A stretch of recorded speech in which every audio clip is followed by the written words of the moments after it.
Good morning. आज हम पढ़ेंगे सेक्स डिटर्मिनेशन। सेक्स डिटर्मिनेशन लिंग निर्धारण।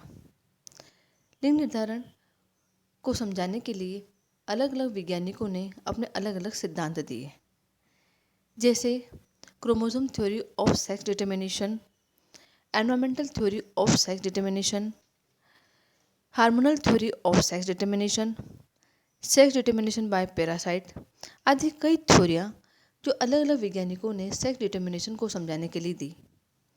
हमने पिछली क्लास में chromosome theory of sex determination पढ़ी थी, जिसमें हमने बताया किस तरह से सेक्स क्रोमोसोम के द्वारा सेक्स का डिटर्मिनेशन होता है या सेक्स का निर्धारण होता है। आज हम पढ़ेंगे environmental theory of sex determination and hormonal theory of sex determination. Environmental theory of sex determination. In some animals, environment play a important role in the determination of sex. Example: the larva of Bonellia, a marine worm, develop into a female if it settles down alone. A larva coming in contact with the already grown female, changing into male and live as a parasite in the uterus of the female. Second, the larva of Crapidula develop into a male in the company of female. In a crocodile, low temperature induce femaleness and high temperature maleness. In turtle, temperature below 28 degree induce maleness and above 33 degree centigrade femaleness. यानी कि हम इस theory में पढ़ेंगे कि किस तरह से एनवायरनमेंट जो होता है सेक्स डिटर्मिनेशन को निर्धारित करता है, यानी कि एनवायरनमेंट के द्वारा सेक्स का डिटर्मिनेशन होता है। हम कुछ एग्जांपल लेके समझेंगे। जैसे फर्स्ट एग्जांपल हमने लिया बोनेलिया। बोनेलिया एक मैराइन वर्म होता है। वो इसका लार्वा जो होता है वो हर्मोफ्रोडाइट होता है। हर्मोफ्रोडाइट का मतलब होता है उभयलिंगी। उभयलिंगी मतलब दोनों ही सेक्स प्रेजेंट होते हैं लार्वा के अंदर। यदि लार्वा फीमेल के कांटेक्ट में रहता है तो वो मेल में कन्वर्ट हो जाता है, यानी कि अगर लार्वा मादा के आसपास रहता है तो वो नर में विकसित हो जाता है। और यदि लार्वा मुक्त जीवी है या वो फीमेल के कांटेक्ट में नहीं है तो वो मादा में कन्वर्ट हो जाएगा। यदि लार्वा कुछ समय तक मादा के साथ में जुड़ा है और कुछ समय के बाद वह अलग हो जाता है तो इस तरह का जो लिंग होगा वह इंटरसेक्स बनता है।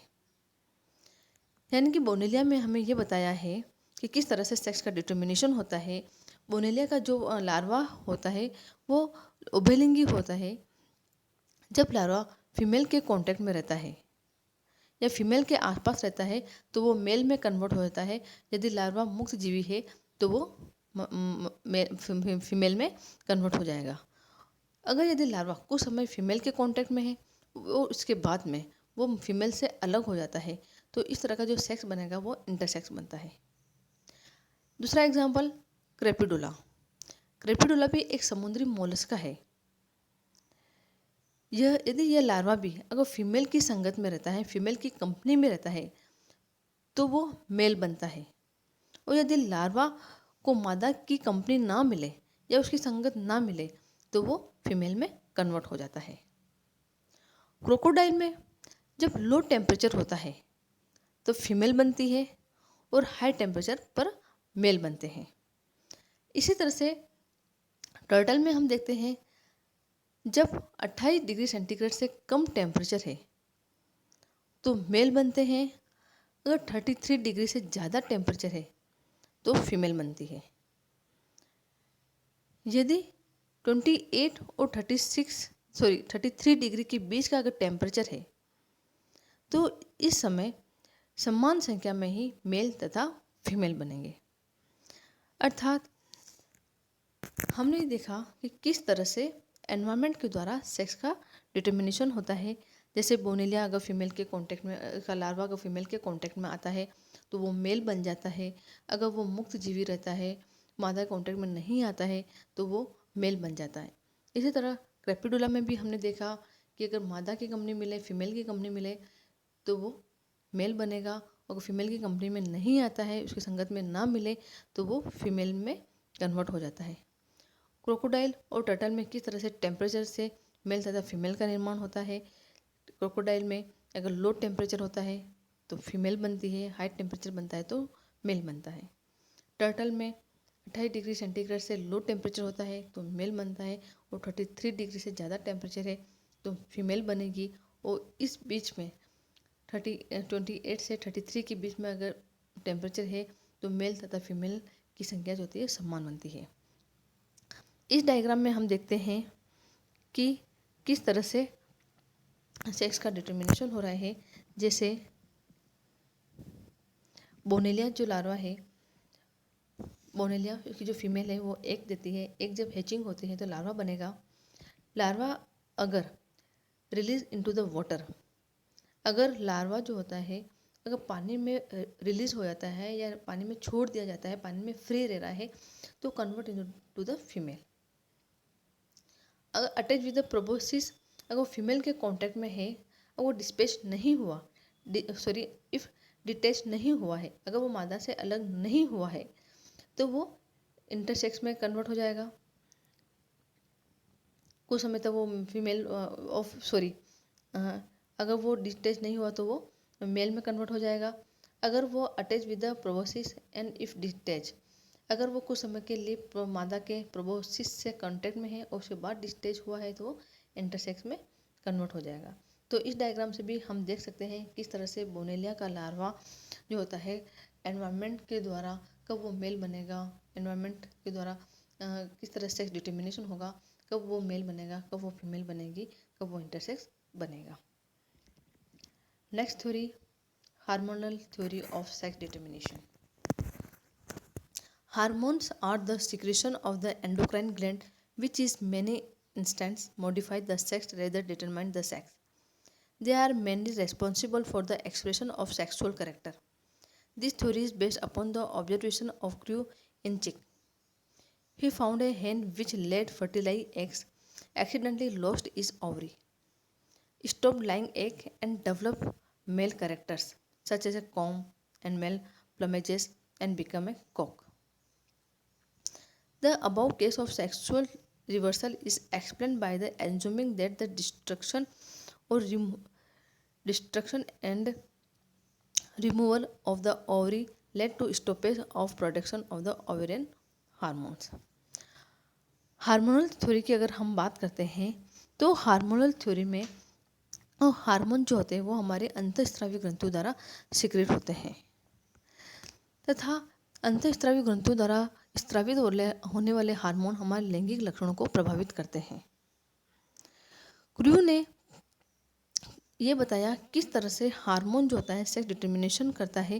उन्होंने कुछ एग्जाम्पल बताए हैं। जैसे उन्होंने बताया कि एक मुर्गी थी, फीमेल मुर्गी थी, जो उस मुर्गी ने काफ़ी अंडे देने के बाद उसके नर के समान सेकेंडरी सेक्सुअल कैरेक्टर्स डेवलप हो गए। जब इस मॉडिफाइड नर का सामान्य मादा के साथ, सामान्य फीमेल के साथ जब क्रॉस कराया तो दो सामान्य मुर्गियां पैदा हुई। जब मॉडिफाइड मेल का टेस्ट कराया तो देखा गया कि उसमें लेफ्ट ओवरी डिस्ट्रॉय हो गई, हासिल हो गई थी तथा राइट ओवरी जो होता है वो टेस्टिस में कन्वर्ट हो गई। इस प्रकार उपरोक्त उदाहरण से स्पष्ट है कि लिंग निर्धारण में हार्मोन मुख्य रूप से भूमिका निभाता है। अर्थात क्रू ने ये देखा कि एक मुर्गी जो कि फीमेल मुर्गी थी उसने काफ़ी टाइम तक अंडे दिए, लेकिन कुछ समय के बाद उसमें मेल के समान सेकेंडरी कैरेक्टर्स विकसित हो गए। और जब इस मॉडिफाइड मेल का क्रॉस नॉर्मल मुर्गी के साथ कराया तो ये देखा गया कि उनसे दो मुर्गियां पैदा हुई। जब इस मॉडिफाइड नर का चेक किया या टेस्ट किया तो देखा गया कि इसमें लेफ्ट ओवरी जो थी वो डिस्ट्रॉय हो गई थी और राइट ओवरी जो थी वो टेस्टिस में कन्वर्ट हो गई थी। इस प्रकार से क्रू ने ये बताया किस तरह से कि सेक्स हार्मोन द्वारा सेक्स का डिटर्मिनेशन होता है। But the rudiments of testes become a functional following the loss of ovary and production male hormone, which is responsible for the appearance of male secondary sexual character, such as a male production sperm and become father of the chicken. Another classified example of sex reversal by the action of hormone is the observation in the free Martin. दूसरा example हम देखेंगे वो है free Martin का. ये किस तरह से हार्मोन द्वारा फ्री मार्टिन बनती है. In cattle when twins calves of opposite sex are born, the female is usually somewhat abnormal and sterile. Such as a calf is called free martin.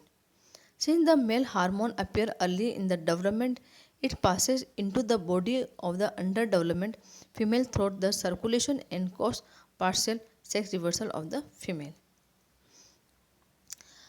हम sex determination के द्वारा किस तरह से free martin बनती है इन्होंने बताया है. जैसे कुछ पालतू पशु जो होते हैं जब उनमें ट्विंस होते हैं और ट्विंस में कौन से होने चाहिए, डाइजाइगोटिक ट्विंस में एक मेल तथा एक फीमेल बनती है. डाइजाइगोटिक ट्विंस का मतलब होता है कि दो जाइकोट में फर्टिलाइजेशन होगा.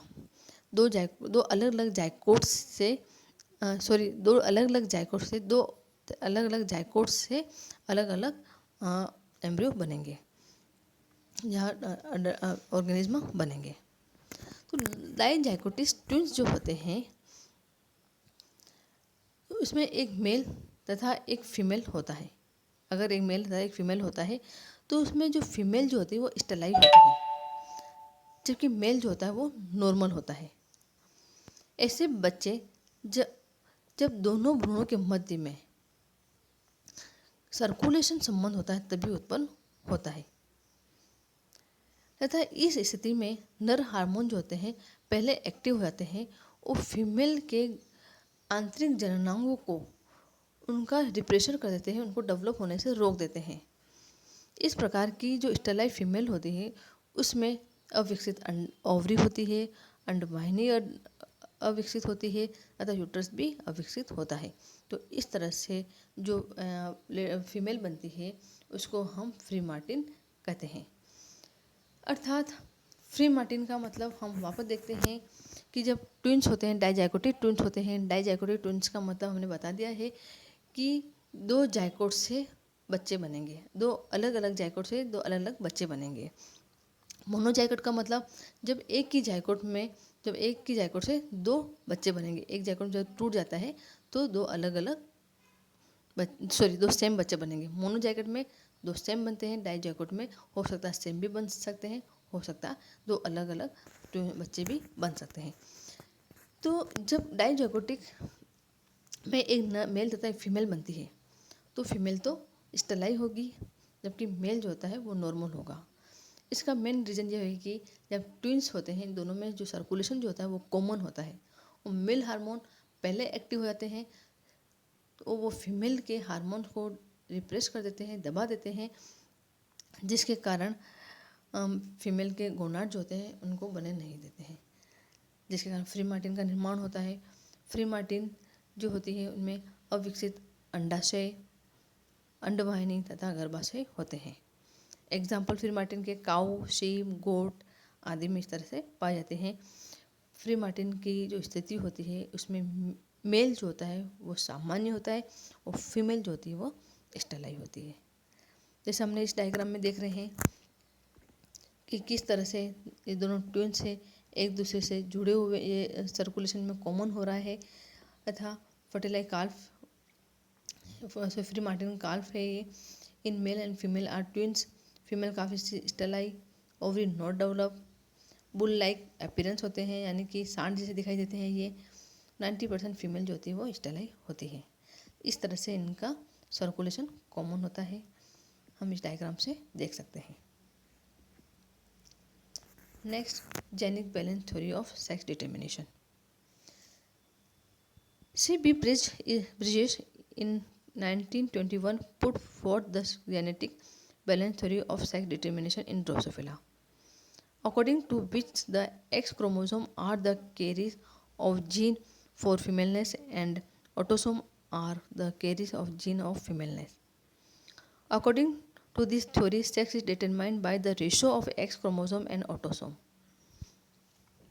Genic balance theory CB Bridges ने दी तथा ये सेक्स डिटर्मिनेशन की थ्योरी उन्होंने ड्रोसोफिला में स्टडी की थी। इस थ्योरी के अनुसार ड्रोसोफिला में जो फीमेल के जो जीन होते हैं या फीमेलनेस के जीन होते हैं या मादापन के जो जीन जो होते हैं वो एक्स क्रोमोसोम पर उपस्थित होते हैं तथा मेलनेस के जो जीन होते हैं वो जीन ऑटोसोम क्रोमोसोम पर स्थित होते हैं। अर्थात हम ये देख सकते हैं जेनिक बैलेंस थ्योरी में कि किस तरह से सेक्स का जो डिटर्मिनेशन जो होता है, सेक्स का डिटर्मिनेशन जो होगा वो एक्स क्रोमोसोम तथा ऑटोसोमल क्रोमोसोम के अनुपात पर निर्भर करता है। जैसे हम बताते हैं ये जैसे हमें इंडेक्स दिख रही है ये, तो इसमें हमने जो फॉर्मूला अपनाया है वो सेक्स रेशो जो होता है वो number of x chromosome upon number of haploid set of the autosome. इस रेशो के आधार पर सेक्स का डिटर्मिनेशन होता है। जैसे अगर इसका सेक्स इंडेक्स का जो रेशो होता है या जो सेक्स इंडेक्स अगर 0.5 आ रहा है तो वो ऐसे बनने वाले ऑर्गेनिज्म जो होंगे, ऐसे बनने वाला जो ड्रोसोफिला जो होती है वो मेल होगा। अगर इसका सेक्स इंडेक्स का रेशो 1 आ रहा है तो फीमेल बनेगी। अगर सेक्स रेशियो 0.5 से और 1 के बीच में आ रहा है तो इंटरसेक्स बनेंगे, और अगर 0.5 से कम आ रहा है तो मेटा मेल बनेगा, अगर 1 से अगर ज़्यादा है तो मेटा फीमेल बनेगा। अर्थात जेनिक बैलेंस थ्योरीज ये बताती है कि किस तरह से ड्रोसोफिला में सेक्स का डिटर्मिनेशन होता है। उन्होंने ये बताया कि sex ratio number of x chromosome and number of haploid set of autosome के अनुपात पर निर्भर करता है, क्योंकि एक्स क्रोमोसोम पर फीमेलनेस के जीन प्रेजेंट होते हैं और ऑटोसोम क्रोमोसोम पर मेलनेस के जीन प्रेजेंट होते हैं। जब सेक्स इंडेक्स का रेशो जो होता है सेक्स इंडेक्स 0.5 आ रहा है तो मेल बनेगा। अगर सेक्स इंडेक्स का 1 आ रहा है तो फीमेल बनेगी। अगर सेक्स इंडेक्स रेशो 0.5 से 1 के बीच में आ रहा है तो इंटरसेक्स बनेगा, और 0.5 से कम आ रहा है तो मेटा मेल बनेगा, और 1 से ज़्यादा आ रहा है तो मेटा फीमेल बनेगी। इस तरह से आज हमने सेक्स डिटर्मिनेशन की environmental theory, hormonal theory and genic balance theory देखी। एनवायरमेंटल थ्योरी किस तरह से सेक्स को डिटर्मिनेशन करती है, किस तरह से हार्मोनल थ्योरी सेक्स डिटर्मिनेशन को डिटर्मिन में हेल्प करती है, या हार्मोनल थ्योरी सेक्स डिटर्मिनेशन को समझाती है, तथा जेनिक बैलेंस थ्योरी में किस तरह से ड्रोसोफिला में सेक्स का डिटर्मिनेशन होता है, किस तरह से इंटरसेक्स बनते हैं, किस तरह से मेटा मेल बनता है, किस तरह से मेटा फीमेल बनती है, ये सारे हमें जेनिक बैलेंस थ्योरी द्वारा समझाया गया है। Thank you.